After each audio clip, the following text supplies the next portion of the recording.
Pues vamos a orar al Señor para presentar su palabra, para que Él pueda hablarnos a cada uno de nosotros conforme a su perfecta voluntad. Señor, queremos darte las gracias por que tú nos permites reunirnos para alabarte, para adorarte, para estar en comunión contigo y recibir ministración de tu parte. Gracias, Señor, porque tú has permitido que te conociéramos. Gracias porque hemos podido oír tu voz. Y yo te pido, Señor, que tu voz pueda ser oída en todo lugar, Señor. Padre, y que podamos ser hacedores de tu palabra y no tan solo oidores. Yo te pido que tú me unjas en esta mañana para hablar a tu pueblo, Señor. Padre, que tú vivifiques tu palabra en nuestros corazones para que pueda encontrar buena tierra, pueda echar raíces profundas y pueda dar fruto al 100 por uno, Señor. En el nombre de Jesús. Amén. Como estamos a principios de año, creo que es un buen momento para pararnos a reflexionar acerca de nuestra vida. ¿Qué estamos haciendo con nuestra vida? ¿Estamos aprovechando bien el tiempo de vida que Dios nos está dando o estamos desperdiciando el tiempo? ¿Estamos usando los talentos que Dios nos ha dado o los hemos enterrado bajo tierra? Dios tiene un propósito por el cual permitió que cada uno de nosotros naciéramos. Así que deberíamos de preguntarnos de vez en cuando, y ahora que estamos en un principio de año, es un buen momento para preguntarnos si estamos cumpliendo ese propósito o estamos desperdiciando nuestro tiempo en cosas que no aprovechan para cumplir ese propósito. Estamos perdiendo el tiempo en cosas que nos alejan del propósito de Dios. O estamos verdaderamente centrados y enfocados en el propósito de Dios para nuestra vida. En esta mañana quiero que leamos lo que dijo el autor de la carta a los Hebreos en el capítulo 10, versículos 23 al 25, donde el autor de esta carta dice: mantengamos firme sin fluctuar la profesión de nuestra esperanza, porque fiel es el que prometió. Y considerémonos unos a otros para estimularnos al amor y a las buenas obras, no dejando de congregarnos como algunos tienen por costumbre. Ya vemos que esto no es algo nuevo, que ya ocurría en el primer siglo, sino exhortándonos, y tanto más cuanto veis que aquel día se acerca. Quiero enfatizar la última parte del versículo 25 que dice: y tanto más cuanto veis que aquel día se acerca. Evidentemente, al día que se refiere el autor de esta carta es al día del Señor, es decir, al final de los tiempos. Y verdaderamente hoy en día podemos ver cómo ese final se acerca a pasos agigantados. Pero aunque no se estuviera acercando el tiempo del fin, que se está acercando, pero aunque no se estuviera acercando, está claro que cada año que pasa estamos más cerca del final de nuestra vida. Así que la enseñanza del autor de esta carta es importante que la tengamos en cuenta, no solo porque el fin del mundo se está acercando, sino también porque el fin de nuestra vida está cada día más cerca. Pero por si alguien tiene alguna duda acerca de que el fin del mundo se acerca, vamos a ver algunas de las señales que dijo Jesús que ocurrirían cuando se acercara el fin de los tiempos. Vamos a leer en el Evangelio de Mateo, capítulo 24, versículos 6 y 7. En estos versículos, en Mateo capítulo 24, versículos 6 y 7, el Señor Jesús nos advierte de lo que ocurrirá al final de los tiempos y dice: oiréis de guerras y de rumores de guerra. Mirad que no os turbéis, porque es necesario que todo esto acontezca, pero aún no es el fin. Se levantará nación contra nación y reino contra reino, y habrá pestes, hambres y terremotos en diferentes lugares. Vamos a ver también lo que profetizó Daniel varios siglos antes de que Jesús pronunciara estas palabras. Daniel ya había anunciado, o Dios a través de Daniel había anunciado diciendo: pero tú, Daniel, cierra las palabras y sella el libro hasta el tiempo del fin. Muchos correrán de aquí para allá y la ciencia aumentará. Creo que no hace falta pensar mucho para darnos cuenta que cada vez se oyen más de guerras y rumores de guerra. En cuanto a las catástrofes, cada año que pasa oímos de más catástrofes, más terremotos, y cuando no son terremotos son inundaciones. Cuando no son inundaciones son olas de frío o olas de calor, sin hablar de los huracanes, tifones y tormentas tropicales. También hemos visto que está profetizado que la ciencia avanzará. Y todos sabemos de los avances de la ciencia. Hace algunos años se descubrió el genoma humano. También se está colonizando el espacio. Se avanza cada vez más en la clonación, en la investigación con células madres, en trasplantes, en implantes. Se hacen cirugías que hace poco tiempo eran impensables. Pero desgraciadamente también se avanza mucho en el invento de armas de destrucción, cada vez más sofisticadas. Nadie puede negar el avance de la ciencia. De hecho, hasta mediados del siglo pasado, la ciencia estaba casi en pañales. En cuestión de 70 años, la ciencia ha avanzado a pasos agigantados. Si seguimos con las profecías de los últimos tiempos, podemos ver también que está profetizado que habrá pestes y hambre. En cuanto a las pestes, podemos hablar del SIDA, del cáncer, de la aparición de enfermedades nuevas, como hace unos años la encefalopatía espongiforme o muy recientemente el COVID, diferentes tipos de gripe y otras muchas enfermedades. ¿Y para qué hablar del hambre? Porque se da la paradoja en este tiempo que nunca antes en la historia ha habido tanta abundancia de alimentos y se han tirado tantos alimentos. Y sin embargo, es el tiempo de la historia que más personas están muriendo de hambre. Y luego le echa la culpa a Dios del hambre en la tierra, cuando es el claro resultado del egoísmo del ser humano. El autor de la carta a los Hebreos dice: y tanto más cuanto veis que aquel día se acerca. Esta es una reflexión que no puede pasarnos desapercibida, porque realmente ese día para nosotros se acerca inexorablemente.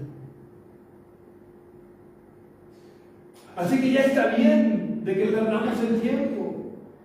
Y es también de ocuparnos en nuestros propios negocios, y no me refiero literalmente a negocios económicos, sino a nuestras propias ocupaciones, a nuestros propios hobbies, porque nos queda poco tiempo para realizar la obra a la cual Dios nos ha llamado. La mies es mucha y los obreros pocos, por lo que es necesario que cada uno de los pocos obreros que estamos en la mies aprovechemos el tiempo, este poco tiempo que nos queda, para poder acabar la obra. Dios quiere obreros en su mies y no vagos. Y obreros son aquellos que realizan la obra. ¿Somos nosotros de los que realizan la obra o de los que miramos cómo los demás la realizan? Ahora vamos a leer dos pasajes en los que Pablo ya nos advierte que debemos de aprovechar bien el poco tiempo que nos queda. El primer pasaje se encuentra en la carta del apóstol Pablo a la iglesia de Roma, en el capítulo 13 y versículos 11 y 12.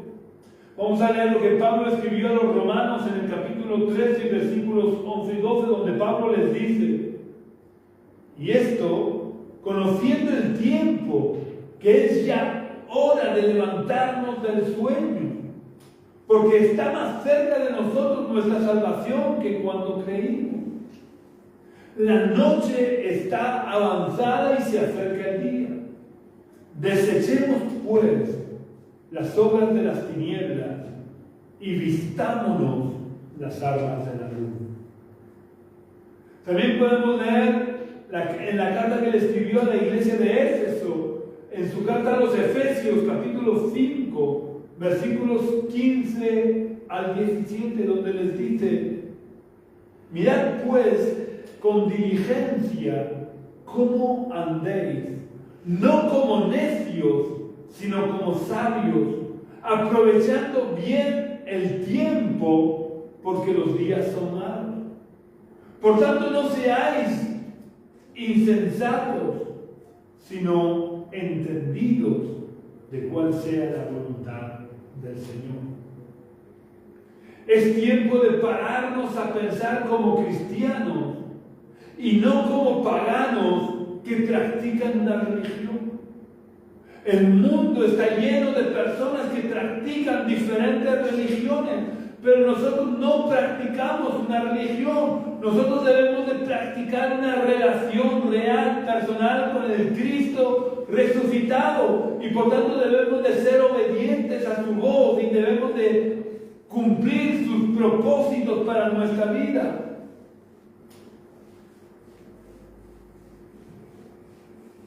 Nosotros como cristianos no podemos controlar nuestra vida, o no debemos controlar nuestra vida y repartir el tiempo a nuestro antojo sin tener en cuenta a Dios, porque nuestra vida no nos pertenece.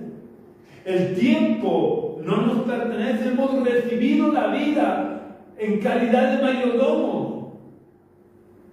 y por tanto tendremos que rendir cuenta de nuestra mayordomía. Como cristianos somos primeramente siervos del Dios Altísimo y soldados de Jesucristo. Eso implica que lo primero en nuestra vida debe de ser pelear la buena batalla de la fe como buenos soldados de Jesucristo. Esto es lo que el apóstol Pablo le recomienda a su querido hijo en la fe, Timoteo. Podemos leerlo en su segunda carta, en el capítulo 2, versículos 3 y 4.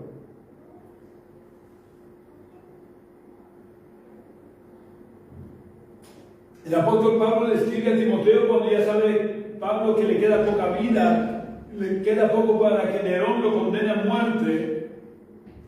Pablo le dice a su querido hijo en la fe, Timoteo: tú pues sufre penalidades como buen soldado de Jesucristo. Ninguno que milita se enreda en los negocios de la vida a fin de agradar a aquel que lo tomó por soldado. También quiero que recordemos las palabras de Jesús en el Evangelio de Juan, capítulo 4, versículo 35, donde Jesús dijo: ¿no decís vosotros, aún faltan 4 meses para que llegue la siega? Yo os digo, alzad vuestros ojos y mirad los campos, porque ya están blancos para la siega. Fijémonos sobre todo en el final del versículo, porque Jesús dejó claro que debemos dejar de mirar el desierto por el que estamos pisando, y debemos levantar nuestros ojos de la fe para poder ver los campos preparados para la siega. Pero no es suficiente con ver los campos preparados para la siega. Hay que entrar en esos campos. Tenemos que arremangarnos y comenzar a segar. porque los campos están preparados, pero ¿estamos nosotros preparados para trabajar? El tiempo es corto y debemos tener muy claro que un día vamos a dar cuentas a Dios si hemos aprovechado el tiempo o no, y si hemos practicado una buena mayordomía del tiempo y de la vida que hemos recibido de Dios. Todos los principios del año, las personas solemos plantearnos nuevas metas y nos hacemos buenas intenciones que con frecuencia no llegamos a cumplir ni el primer mes. Pero recordemos las palabras del autor de la carta a los Hebreos: y tanto más cuanto veis que aquel día se acerca. Seamos serios y de verdad planteémonos cumplir con el propósito de Dios para nuestra vida.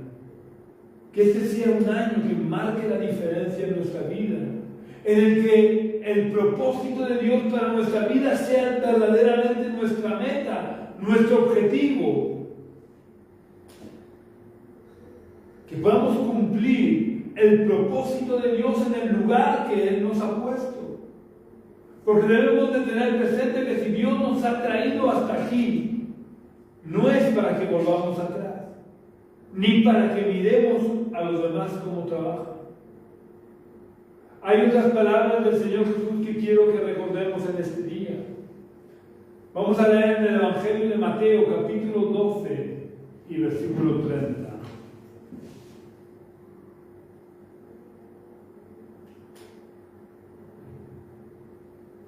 En Mateo 12:30 Jesús dijo: el que no está conmigo está contra mí. El que conmigo no recoge, desparrama. Ya veis que no podemos dejar de recoger, porque en el momento que dejamos de recoger con el Señor, estamos desparramando.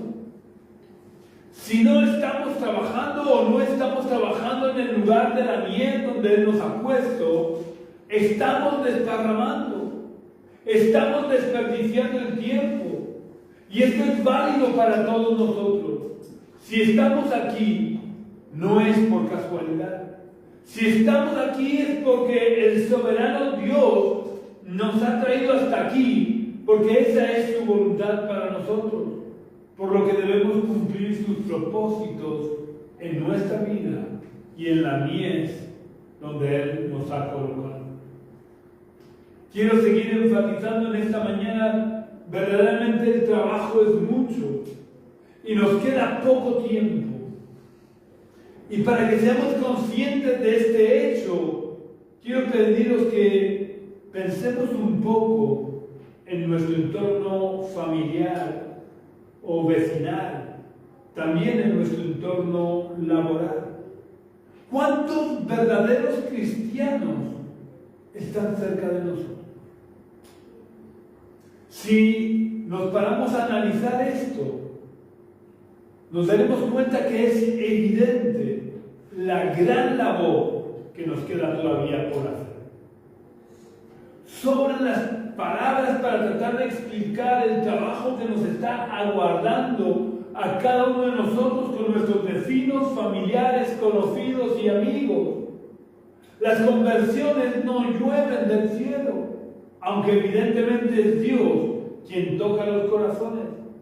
Pero para que Él haga crecer la semilla, nosotros hemos tenido que despedregar la tierra, hemos tenido que ararla y que plantar la semilla. Tenemos que arrancar las malas hierbas y regarla con nuestras oraciones. Dios nunca hace nada que nosotros podamos y debamos de hacer. Es tiempo de ser siervos responsables de Dios para trabajar en la obra que Él nos ha puesto, porque nadie la hará por nosotros. Volviendo a los versículos de Hebreos que leímos al principio, vemos que el autor nos recomienda 4 cosas fundamentales que debemos de cuidar, sobre todo conforme el día final se acerca. Y sabemos que este es nuestro caso, que el fin del mundo se acerca. La primera recomendación que hace el autor de la carta a los Hebreos en los versículos que leímos al principio es mantenernos firmes sin fluctuar. Tenemos que ser como Jesús, que afirmó el rostro hacia Jerusalén, aun sabiendo lo que le esperaba. Como lo relata el Evangelio de Lucas, capítulo 9, versículo 51, donde Lucas relata que cuando se cumplió el tiempo en que él había de ser recibido arriba, es decir, Jesús era plenamente consciente que iba hacia Jerusalén para ser sacrificado. Pero a pesar de eso, dice, afirmó su rostro para ir a Jerusalén. Él sabía que el propósito del Padre era que él fuera a Jerusalén para ser sacrificado. Y a pesar de saber lo que le esperaba, él afirmó su rostro. Debemos de tomar decisiones firmes en nuestra vida. Porque ¿cómo nos va a confiar Dios algo si no perseveramos en lo que emprendemos? No podemos permitir que cualquier tropiezo nos haga caer o cualquier contratiempo nos haga abandonar nuestro trabajo, porque el camino, la vida está llena de tropiezos y contratiempos. Si queremos ver los muros de nuestra Jerusalén reconstruidos, no podemos dejar de trabajar, porque los Sanballat, Tobías y Gesem de turno nos estén amenazando, burlándose o poniéndonos tropiezos. Y si en este momento no sabéis, no recordáis quiénes son estas personas, Sanballat, Tobías y Gesem, vamos a leer en Nehemías capítulo 2, versículos 17 al 19.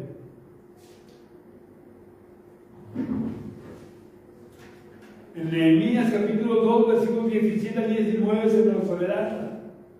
Les dije pues, este es Nehemías hablando, les dije pues, vosotros veis la difícil situación en que estamos. Y daros cuenta de la descripción que hace. Jerusalén está en ruinas y sus puertas consumidas por el fuego. Por muy mala que sea la situación por la que estamos pasando, no es peor que la que ellos estaban pasando. Así que Nehemías les dice, venid y reconstruyamos el muro de Jerusalén. Venid y cumplamos el propósito de Dios para nuestra vida. Esa es nuestra Jerusalén. Cumplir el propósito de nuestra vida. Dice, venid y reconstruyamos el muro de Jerusalén para que ya no seamos objeto de deshonra. Entonces les declaré cómo la mano de mi Dios había sido buena conmigo, y asimismo las palabras que el rey me había dicho. Ellos respondieron, levantémonos y edifiquemos. Esta debe ser nuestra respuesta al llamado de Dios en esta mañana. Levantémonos y edifiquemos. Y sigue diciendo, así esforzaron sus manos para bien. Pero cuando lo oyeron Sanballat, el horonita, Tobías, el siervo amonita, y Gesem, el árabe, se burlaron de nosotros y nos despreciaron diciendo, ¿qué es lo que estáis haciendo? ¿Os rebeláis contra el rey? Nehemías y los que estaban con él no dejaron de realizar la obra de Dios por las críticas, murmuraciones y amenazas de estos señores. El trabajo en el Señor debe de ser lo primero. Y nada ni nadie debe de impedirnos seguir adelante en la obra en la cual el Señor nos ha puesto. La segunda recomendación que hace el autor de la carta a los Hebreos en los versículos que leímos al principio es: considerémonos unos a otros. Esto quiere decir que debemos de tratarnos unos a otros con respeto y con aprecio, teniéndonos en cuenta los unos a los otros. Esto sobre todo lo podemos lograr cuando tengamos la conciencia de que somos un cuerpo. No somos cristianos aislados, somos un cuerpo y tenemos que ser conscientes de que somos un cuerpo. Los cristianos no podemos llevar vidas aisladas. Todos somos partes del mismo cuerpo cuya cabeza es Cristo. Y cuando un miembro se duele, todo el cuerpo se duele. Y cuando un miembro trabaja, todo el cuerpo debe colaborar en el trabajo para no ser estorbo, sino colaborador para alcanzar una mayor efectividad en nuestro trabajo. Vamos a leer lo que dijo Jesús en el Evangelio de Mateo, capítulo 5 y versículo 13.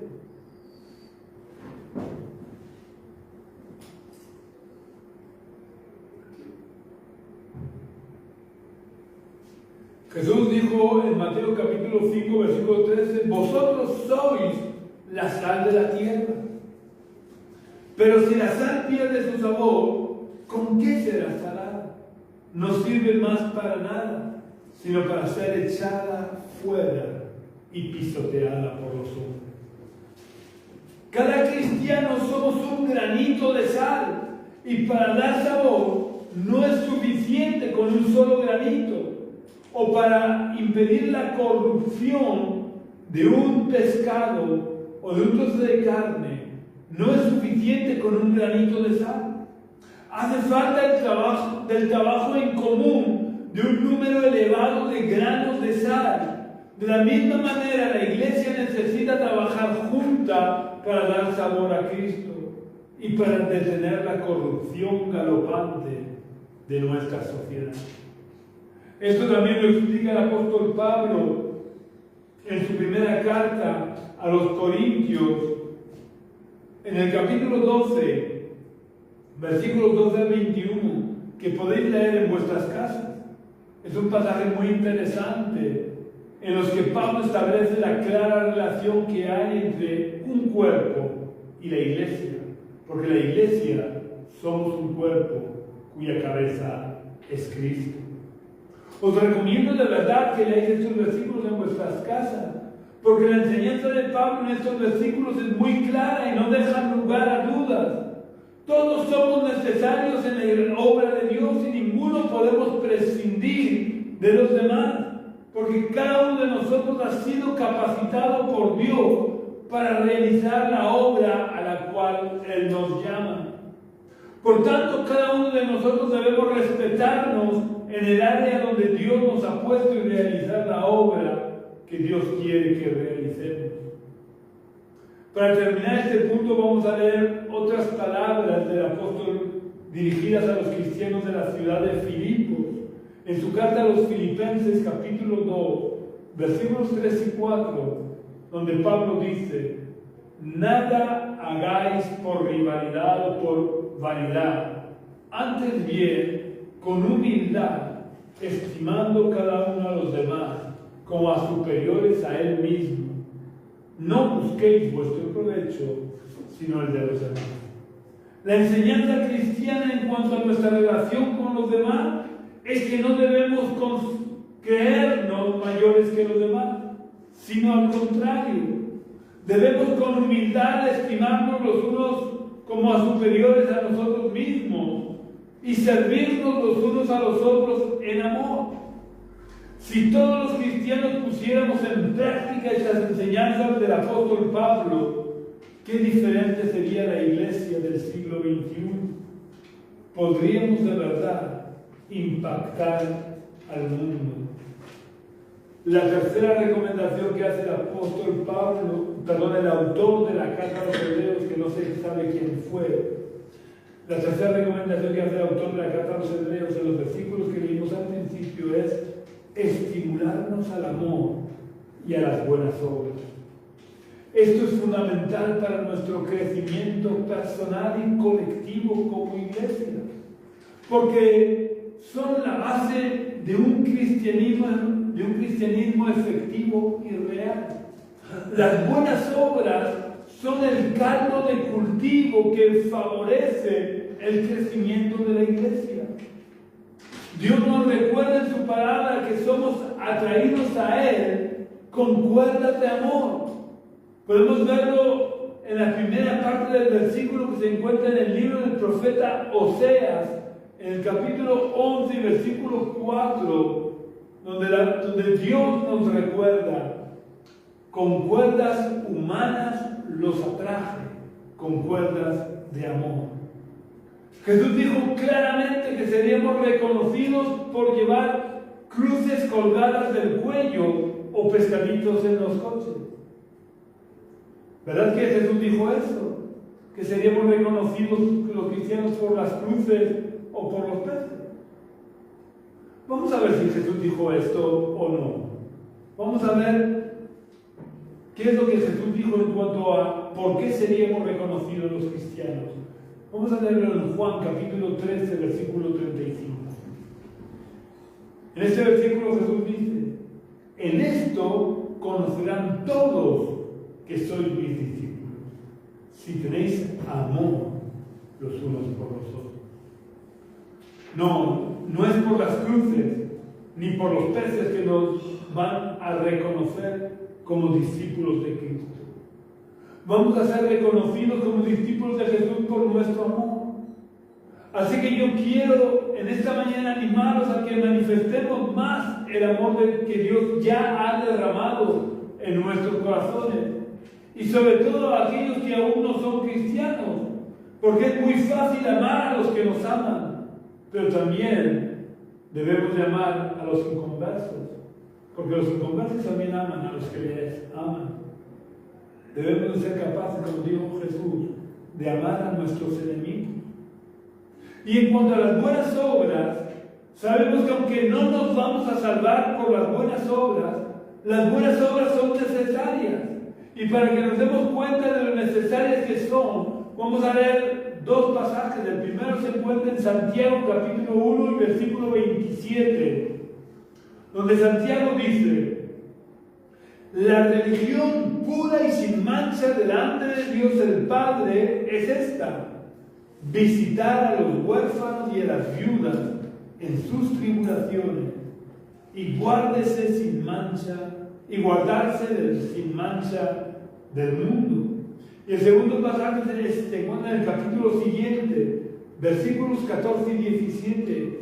Santiago 2, versículos 14 y 17 dice: hermano mío, ¿de qué aprovechará si alguno dice que tiene fe y no tiene obra?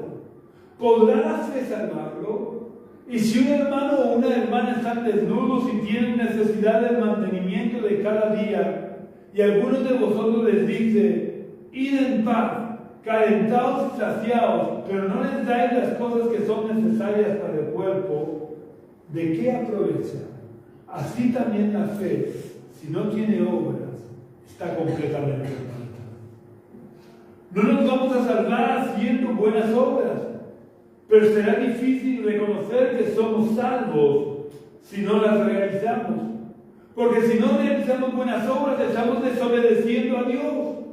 Vamos a ver también lo que Pablo enseña acerca de las buenas obras en su carta a los Efesios, en el capítulo 2 y versículo 10, donde Pablo dice: pues somos hechura suya, creados en Cristo Jesús para buenas obras. ¿Para qué hemos sido creados? Para buenas obras, las cuales Dios preparó de antemano para que anduviéramos en ellas. Pablo está diciendo que hemos sido creados en Cristo Jesús para buenas obras. Luego, si no realizamos las buenas obras, estamos incumpliendo el propósito de Dios para nuestra vida. Pablo también dice en este versículo que Dios preparó estas buenas obras para que anduviéramos en ellas.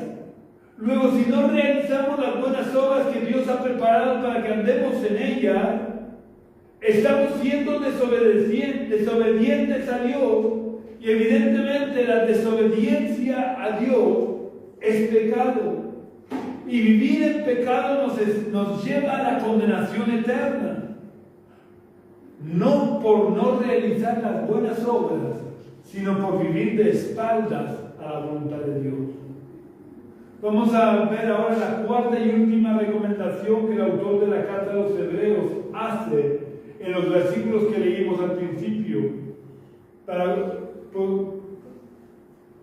sobre todo para cuando veamos que aquel día se acerca y como vengo insistiendo, vemos que aquel día está cada vez más cerca. La cuarta recomendación es no dejando de congregarnos como algunos tienen por costumbre. En el momento que yo me amputo un miembro de mi cuerpo, este puede seguir viviendo durante un breve periodo de tiempo, pero acaba muriendo. Si nosotros dejamos de congregarnos, acabamos muriendo espiritualmente. Y quiero recalcar que la muerte espiritual no se produce instantáneamente la primera vez que hemos dejado de ir al culto. Pero si empezamos a dejar de asistir a los cultos, poco a poco vamos a ir muriendo, casi sin darnos cuenta. Y no me refiero a que nos desconectemos totalmente de la iglesia.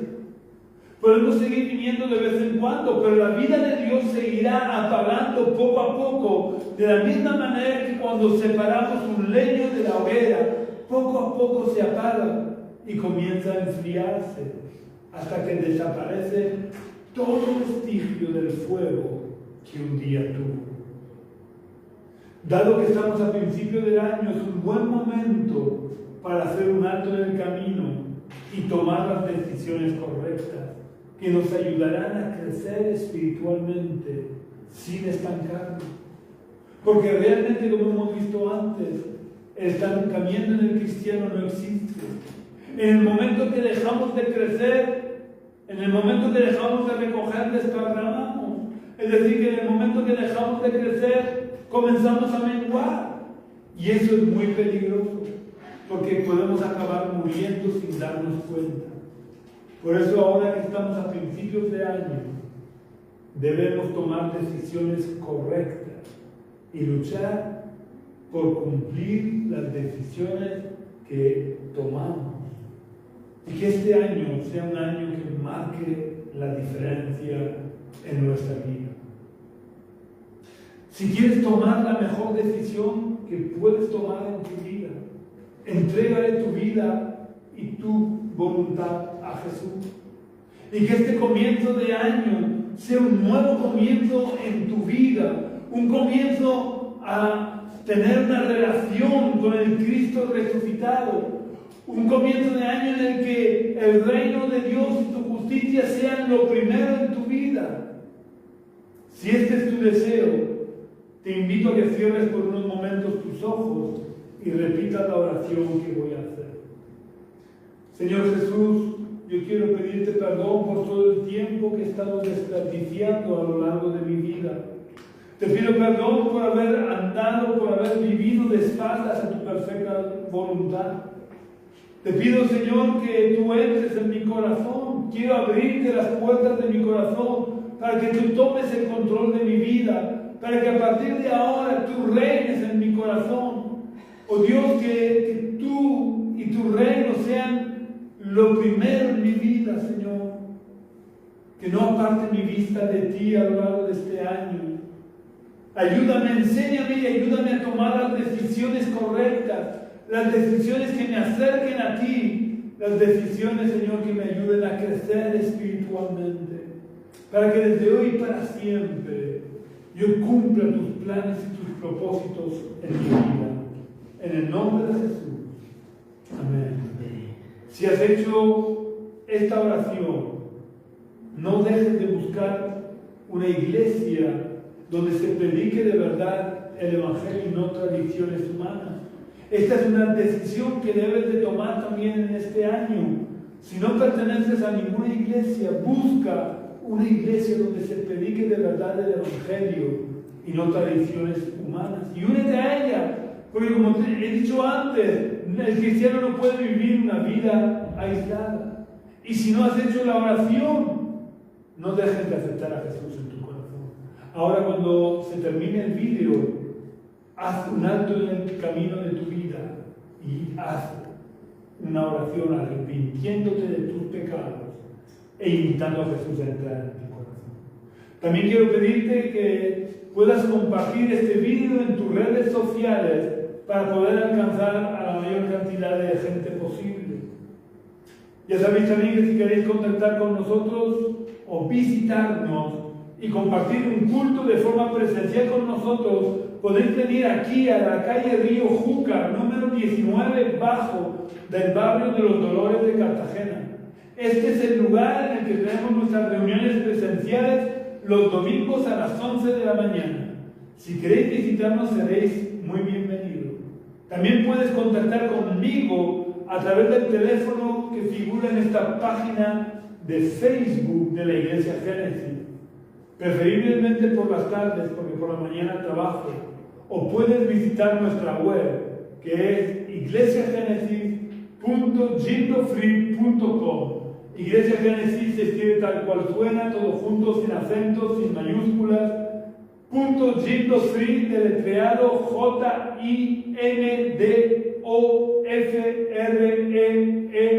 JINDOFREE.com. Un abrazo muy fuerte y que Dios te bendiga grandemente y hasta la semana que viene si Dios quiere.